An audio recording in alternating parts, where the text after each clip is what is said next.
Pemirsa, inflasi kembali menguat di Amerika Serikat dengan peningkatan harga makanan, bensin, hunian, hingga berbagai layanan. Sejauh mana inflasi ini bisa dikendalikan kebijakan pemerintah Trump dan juga secara terpisah oleh Bank Sentral alias Federal Reserve? Berikut kita simak informasi selengkapnya yang akan disampaikan oleh Nuva Purwadi, jurnalis VOA. Dua indikator utama laju inflasi menguat. Indeks harga konsumen dan indeks harga produsen Amerika Serikat menunjukkan peningkatan signifikan masing-masing 3% dan 3,5% dibandingkan tahun sebelumnya. The cost of housing is still going up. Services were still expensive. Good prices were going down, largely from recoveries from the pandemic, and that progress is largely stalled. Inflasi sempat melampaui 9% pada pertengahan 2022, membuat Bank Sentral Amerika Serikat atau Federal Reserve menaikkan suku bunga acuan 11 kali, sebelum akhirnya mulai menurunkan lagi suku bunga pada akhir 2024.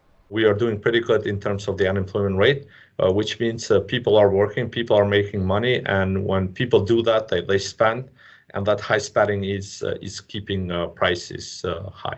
Meski analis mengatakan ia mewarisi ekonomi yang stabil, Presiden Donald Trump menyalahkan kembalinya inflasi kepada pendahulunya Joe Biden. This was caused by Biden.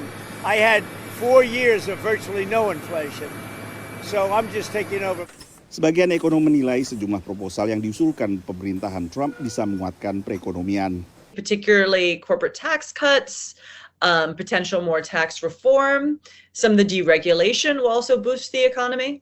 Meski demikian, kemungkinan tambah kuatnya inflasi dengan beragam ancaman tarif dari pemerintahan Trump juga mencemaskan banyak pelaku usaha dan pembuat kebijakan. Perhatian pengamat dan juga investor di Wall Street baru-baru ini tertuju pada diterbitkannya notulensi rapat The Fed untuk bulan Januari saat Bank Sentral memutuskan untuk mempertahankan suku bunga acuan pada level 4,25% hingga 4,5%. Bahkan sejumlah anggota Komite Pasar Bebas Federal menganggap bahwa angka ini sudah mendekati angka netral.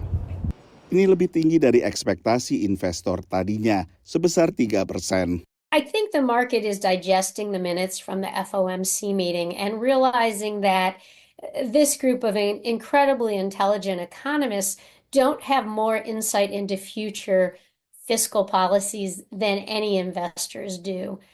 We have confidence that there is a commitment to stability, but the market is showing us here today still with a kind of muted response that investors are going to focus where they see visible earnings growth, but are still waiting cautiously to see what the policies look like in the next few months. As long as the economy stays good and inflation stays where it is, the Fed governors are very comfortable doing nothing at all. They don't see any need to ease further. Notulensi The Fed menunjukkan pejabat Bank Sentral masih optimistis inflasi bergerak ke target 2%. Dari Washington DC, Nuva Purwadi dan tim VOA.